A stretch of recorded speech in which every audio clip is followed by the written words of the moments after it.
ಹುಟ್ಟಿದರೆ ಕನ್ನಡ ನಾಡಲು ಹುಟ್ಟಬೇಕು, ಮೆಚ್ಚಿದರೆ ಕನ್ನಡ ಮಣ್ಣ ಮೆಟ್ಟಬೇಕು. ನಮಸ್ಕಾರ, ಎಲ್ರಿಗೂ ಸ್ವಾಗತ. ಹೊಸ ದೆವ್ವದ ಕಥೆಯೊಂದಿಗೆ ಎಲ್ಲರೂ ಚೆನ್ನಾಗಿದ್ದೀರಾ ಅಂತ ಅಂದ್ಕೊಂಡಿದ್ದೀನಿ. ಈ ಒಂದು ಘಟನೆ ನಡೆದಿರೋದು ಬಂದ್ಬಿಟ್ಟು ಗುಲ್ಬರ್ಗಾದ ವಂಶೀಪುರ ಅಂತ ಒಂದು ಊರಲ್ಲಿ ನಡೆದಿರುವಂಥದ್ದು. ಈ ಒಂದು ಘಟನೆ ನಮಗೆ ತಿಳಿಸ್ಕೊಟ್ಟಿರೋರ ಹೆಸರು ಬಂದ್ಬಿಟ್ಟು ಗಗನ್, ಹಾಗೆ ಅವರ ಪ್ರೇಯಸಿ ಅಥವಾ ಲವರ್ ಆದಂತಹ ತೇಜಸ್ವಿನಿ ಅಂತ ಹೇಳಿ. ಇವರಿಬ್ಬರಿಗೂ ಒಟ್ಟಿಗೆ ಈ ಒಂದು ಘಟನೆ ನಡೆದಿರುವಂಥದ್ದು. ಈ ಒಂದು ವಂಶೀಪುರ ಇಲ್ಲೇ ಆಗಿರುವಂತಹ ಘಟನೆ. ಸೊ ಗಗನ್ ಹಾಗೆ ತೇಜಸ್ವಿನಿ ಇಬ್ಬರು ಕೂಡ ಚಿಕ್ಕ ವಯಸ್ಸಿನಿಂದಲೇ ತುಂಬಾ ಒಬ್ರಿಗೊಬ್ರು ಗೊತ್ತಿರುವಂಥದ್ದು, ಒಬ್ರಿಗೊಬ್ರು ಆಟ ಆಡಿಕೊಂಡು ಜೊತೆಲೇ ಬೆಳೆದಿರುವಂಥದ್ದು.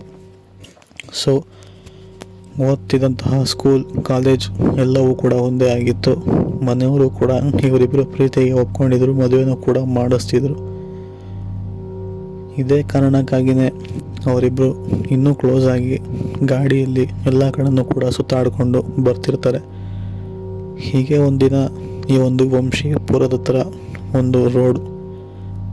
ಸೊ ಆ ಒಂದು ರೋಡು ಒಂದು ಸ್ವಲ್ಪ ವಿಚಿತ್ರ ಅಂತಲೇ ಹೇಳ್ಬೋದು. ಯಾಕೆಂದರೆ ಆ ರೋಡಲ್ಲಿ ತುಂಬ ಜನ ಬೀಳ್ತಿರ್ತಾರೆ. ಅಂದರೆ ಅವರೆಲ್ಲ ಯಾರೋ ಅಡ್ಡ ಬಂದಂಗೆ, ಇಲ್ಲ ಯಾರೋ ತಳ್ದಂಗೆ, ಅಥವಾ ಅವ್ರ ಗಾಡಿ ಮೇಲೆ ಯಾರೋ ಕೂತ್ಕೊಂಡಿರ್ತಾರೆ, ಇಲ್ಲ ಅಲ್ಲಿ ನಡ್ಕೊಂಡು ಹೋಗೋರ್ಗಂತೂ ಯಾರೋ ಅವ್ರನ್ನ ಹೊಡಿಯೋ ಥರ ಫಾಲೋ ಮಾಡ್ದಂಗೆ, ಅಥವಾ ಹಿಂದೆಯಿಂದ ಬಂದು ಗಟ್ಟಿಯಾಗಿ ತಪ್ಕೊಂಡಿರೋ ಥರ ಎಲ್ಲ ಫೀಲ್ ಆಗ್ತಾನೆ ಇರುತ್ತೆ. ಸೊ ಇವರು ಗಗನ್ ಮತ್ತು ತೇಜಸ್ವಿನಿ ಇಬ್ಬರು ಕೂಡ ಗಾಡಿಯಲ್ಲಿ ಆ ಒಂದು ವಂಶೀಪುರ ಆ ರೋಡ್ ಇದೆಯಲ್ಲ, ಸೊ ಅಲ್ಲಿಗೆ ಹೋಗಿ ಮುಂದೆ ಹೋಗಬೇಕು ಅನ್ನೋ ಅಷ್ಟರಲ್ಲಿ ಇವರು ಗಾಡಿ ಇದ್ದಕ್ಕಿದ್ದಂಗೆ ಆಫ್ ಆಗುತ್ತೆ. ಸರಿ, ಇದ್ದಕ್ಕಿದ್ದಂಗೆ ಆಫ್ ಆಯ್ತಲ್ಲ, ಏನಾಯಿತು, ಪೆಟ್ರೋಲ್ ಬೇರೆ ಎಲ್ಲ ಹಾಕ್ಸಿದ್ನಲ್ಲ ಅಂತ ಹೇಳಿ ಸಮಯ ಸುಮಾರು 7:30-8 ಗಂಟೆ ಆಗಿರ್ಬೋದೇನೋ ಅಷ್ಟೇ. ಸೊ ತೇಜಸ್ವಿನಿ ಗಾಡಿಯಿಂದ ಇಳಿಸಿ, ಗಗನ್ ಕೂಡ ಗಾಡಿಯಿಂದ ಇಳಿದು ಗಾಡಿ ಏನಾಗಿದೆ ಅಂತ ಹೇಳಿ ಚೆಕ್ ಮಾಡ್ತಾರೆ. ಕೊನೆಗೆ ನಾವೊಂದು ಕ್ಲಚ್ನ ವೈರ್ ಬರುತ್ತಲ್ಲ, ಸೊ ಅದು ಲೂಸ್ ಆಗಿರುತ್ತೆ. ಅದನ್ನು ಟೈಟ್ ಮಾಡಿ ಗಾಡಿಯಲ್ಲಿ ಹತ್ಕೊಂಡು ಕೂತ್ಕೋ ಅಂತ ಹೇಳಿ ತೇಜಸ್ವಿನಿಗೂ ಕೂಡ ಕೂರಿಸ್ಕೊಂಡು ಅಲ್ಲಿಂದ ಗಾಡಿ ಸ್ಟಾರ್ಟ್ ಮಾಡೋದಕ್ಕೆ ಪ್ರಯತ್ನ ಪಡ್ತಾರೆ. ಗಾಡಿ ಹಾಗೂ ಹಿಂಗೂ ಸ್ಟಾರ್ಟ್ ಆಗುತ್ತೆ ಕೂಡ. ಹಾಗೆ ಮೂವ್ ಆಗಬೇಕಾದ್ರೆ ಸಡನ್ನಾಗಿ ಅವ್ರಿಗೆ ಯಾರೋ ಗಾಡಿನ ನೂಕೋ ಥರ ಆಗುತ್ತೆ. ನೂಕಿದ ಫೋರ್ಸ್ ಏನಿದೆಯಲ್ಲ, ಗಾಡಿ ಫಸ್ಟ್ ಗೇರಲ್ಲಿ ಮೂವ್ ಮಾಡಬೇಕಾದ್ರೆ ಸಡನ್ನಾಗಿ ಕ್ಲಚ್ ಬಿಡ್ತಾರೆ. ಗಾಡಿ ಎಗರುತ್ತೆ. ತೇಜಸ್ವಿನಿ ಮಕ್ಕಳೇ ಬೀಳ್ತಾರೆ ಹಿಂದಗಡೆ. ಇವನು ಕೂಡ ಗಾಡಿನ ತನ್ನ ಮೇಲೆ ತಾಕೊಂಡು ಕೆಳಗೆ ಬೀಳ್ತಾನೆ. ಸರಿ ಅಂತ ಹೇಳಿ ಮಕ್ಕಳೇ ಬಿದ್ದಂತಹ ತೇಜಸ್ವಿನಿ ಅವರು ಸ್ವಲ್ಪ ಲೇಟ್ ಆದರೂ ಕೂಡ ಹೇಗೋ ಎದ್ದು ಗಾಡಿನ ಸೈಡಿಗೆ ತಿರುಗಿಸೋದಕ್ಕೆ ಹೆಲ್ಪ್ ಮಾಡಿ ಕೊನೆಗೆ ಗಗನ್ನು ಕೂಡ ಎಬ್ಬಿಸಿ ಅವ್ರಿಗೇನಾಗಿಲ್ವ ಅಂತ ಹೇಳಿ ಕೇಳ್ತಿರ್ತಾರೆ. ಅದಾದಮೇಲೆ ತೇಜಸ್ವಿನಿಗೂ ಕೂಡ ತುಟಿಗೆ ಹಾಗೆ ಮುಖಕ್ಕೆಲ್ಲ ಏಟು ಬಿದ್ದಿರುತ್ತೆ. ಇದನ್ನೆಲ್ಲ ಇನ್ಫ್ಯಾಕ್ಟ್ ತೇಜಸ್ವಿನಿಯವ್ರಿಗೂ ಕೂಡ ಗೊತ್ತಾಗುತ್ತೆ, ಇದು ಯಾರೋ ನಮ್ಮನ್ನು ತಳ್ಳಿದ ರೀತಿನೇ ಆಗಿದ್ದು, ಗಾಡಿ ಇದ್ದಕ್ಕಿದ್ದಂಗೆ ಇವ್ರು ಬೀಳಿಸಿಲ್ಲ ಅಂತ ಗೊತ್ತಾಗುತ್ತೆ. ಸೊ ಆ ಕಡೆ ಈ ಕಡೆ ಗಗನ್ ಅವ್ರು ಕೂಡ ಹೇಳ್ತಾರೆ, ನಾನು ಬೀಳಿಸ್ಲಿಲ್ಲ, ಯಾರೋ ತಳ್ದಂಗೆ ಆಯಿತು ಗಾಡಿನ, ಹಾಗಾಗಿ ನನಗೆ ಕ್ಲಚ್ ಬಿಡೋದು ಒಂದು ಸ್ವಲ್ಪ ಇದಾಯಿತು ಅಂತ ಹೇಳಿ. ಅದಕ್ಕೆ ತೇಜಸ್ವಿನಿನೂ ಕೂಡ ಹೇಳ್ತಾರೆ, ಹೌದು ನನಗೆ ಕೂಡ ಅನ್ನಿಸ್ತು, ಇಲ್ಲಿ ಯಾರೂ ಇಲ್ವಲ್ಲ, ಬಟ್ ಯಾರು ತಳ್ಳಿದ್ರು ಅಂತ ಗೊತ್ತಾಗಲಿಲ್ಲ ಅಂತ ಹೇಳಿ. ಸೊ ಅವರು ಬಿದ್ದಿದ್ರಲ್ಲ, ಹಾಗೆ ಮನೆಗೆ ಹೋಗ್ತಾರೆ. ಮನೆಗೆ ಹೋದ್ಮೇಲೆ ಅವ್ರನ್ನ ಕ್ಲಿನಿಕ್ಗೆ ಕರ್ಕೊಂಡೋಗಿ ನಂತರ ಬ್ಯಾಂಡೇಜ್ ಎಲ್ಲ ಮಾಡಿಸಿ ಆ ರೋಡ್ಗೆ ಕರ್ಕೊಂಬರ್ತಾರೆ. ಅವ್ರ ಪೇರೆಂಟ್ಸ್ನ ಕರ್ಕೊಂಬಂದಾಗ ಅಲ್ಲೇ ಸುತ್ತಮುತ್ತ ಇರುವಂತಹ ಮನೆಯವ್ರ ಹತ್ರ ವಿಚಾರಿಸ್ತಾರೆ, ಇಲ್ಲಿ ಯಾರು ಇವೆಲ್ಲ ತಳ್ದಂಗೆ ಆಯ್ತಂತೆ. ಸೊ ಏನು ನಡೀತಿದೆ ಒಂದು ರೋಡಲ್ಲಿ ಅಂತೆಲ್ಲ ಕೇಳ್ತಾರೆ.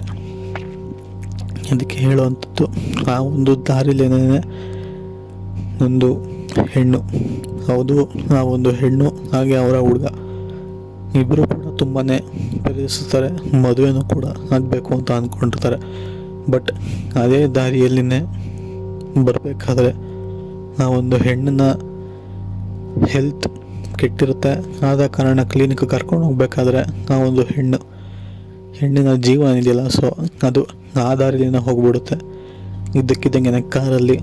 ಅದಾದಮೇಲೆ ಕಾರ್ ಅಲ್ಲೇ ನಿಲ್ಲಿಸ್ಬಿಟ್ಟು ಆ ಒಂದು ಹುಡುಗ, ಆ ಹೆಣ್ಣನ್ನ ಪ್ರೀತಿಸ್ತಿದ್ದಂತಹ ಹುಡುಗ, ಅವನ್ನ ಕಾರಿಂದ ಕೆಳಗೆ ಇಳಿಸಿ ಕೊನೆಗೆ ಮನೆಯವರಿಗೆಲ್ಲ ಫೋನ್ ಮಾಡಿಸಿ ಕರೆಸಿ ಆ ಒಂದು ಬಾಡಿನ ಎತ್ಕೊಂಡೋಗಿ ಹಾಸ್ಪಿಟ್ಲಿಗೆ ತೊಗೊಂಡೋಗಿ ಚೆಕಪ್ ಮಾಡಿಸಿ ಪುನಃ ತಗೊಂಡೋಗಿ ಎಲ್ಲ ಮಣ್ಣು ಮಾಡಿ ಕಾರ್ಯ ಎಲ್ಲ ಮುಗಿಸಾದ್ಮೇಲೆ ಆ ಒಂದು ದಾರಿಯಲ್ಲೇ ಕೂತ್ಕೊಂಡು ಆ ಹುಡುಗ ಯಾವಾಗಲೂ ಹೇಳ್ತಿದ್ದ, ಇದೇ ದಾರಿಯಲ್ಲೇ ನನ್ನ ಹುಡುಗಿ ಲೈಫ್ ಹೋಗಿದ್ದು ಹೆಲ್ತ್ ಪ್ರಾಬ್ಲಮಿಂದ ಅಂತ ಹೇಳಿ ಅದನ್ನು ನಿನ್ಸ್ಕೊಂಡು ಅಳಬೇಕಾದ್ರೆ ಅವ್ರಿಗೆ ಯಾರೋ ಸಮಾಧಾನ ಮಾಡ್ತಿರೋ ಥರ ಅಲ್ಲ, ಈ ಹಿಂದೆ ನಡೆದಿತ್ತು ಶಬ್ದಗಳೆಲ್ಲ ನಮಗೂ ಕೂಡ ಕೇಳಿಸ್ತಿತ್ತು. ಅವನು ಒಬ್ಬೊಬ್ಬನೇ ವಿಚಿತ್ರವಾಗಿ ಮಾತಾಡೋನು ಆ ಹುಡುಗನ ಹತ್ರ, ಹುಡುಗಿ ಹತ್ರ.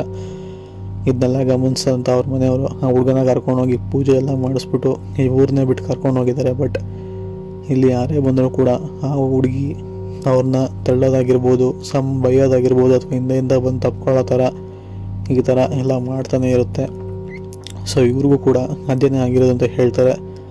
ಅದಾದಮೇಲೆ ಏಟಾಗಿದ್ದಂತಹ ತೇಜಸ್ವಿನಿ ಮತ್ತು ಗಗನ್ ಇಬ್ಬರು ಕೂಡ ಒಟ್ಟಿಗೆ ಹೋಗಿ ದೇವಸ್ಥಾನದಲ್ಲಿ ತಾಯಿಸ್ತಾ ಕಟ್ಸ್ಕೊಂಡು ಅದಾದಮೇಲೆ ಅದನ್ನು ಕೂಡ ಈಗ ಸರಿಯಾಗಿ ಇರುವಂಥದ್ದು. ಸೊ ಇದು ಆ್ಯಕ್ಚುಲಿ ನಡೆದಿರುವಂತಹ ಒಂದು ಸತ್ಯ ಕತೆ. ಈ ಒಂದು ಕತೆ ಇಷ್ಟ ಆಗಿದೆ ಅಂತ ಅಂದ್ಕೊಂಡಿದ್ದೀನಿ. ಇಷ್ಟ ಆಗಿದ್ರೆ ಲೈಕ್ ಮಾಡಿ, ಶೇರ್ ಮಾಡಿ, ಸಬ್ಸ್ಕ್ರೈಬ್ ಮಾಡಿ ಅಂತ ನೀವು ಕೂಡ ಸಬ್ಸ್ಕ್ರೈಬ್ ಮಾಡ್ಕೊಳ್ಳಿ. ಸಿಗೋಣ ನಾನು ವಿಡಿಯೋದಲ್ಲಿ. Take care, good bye.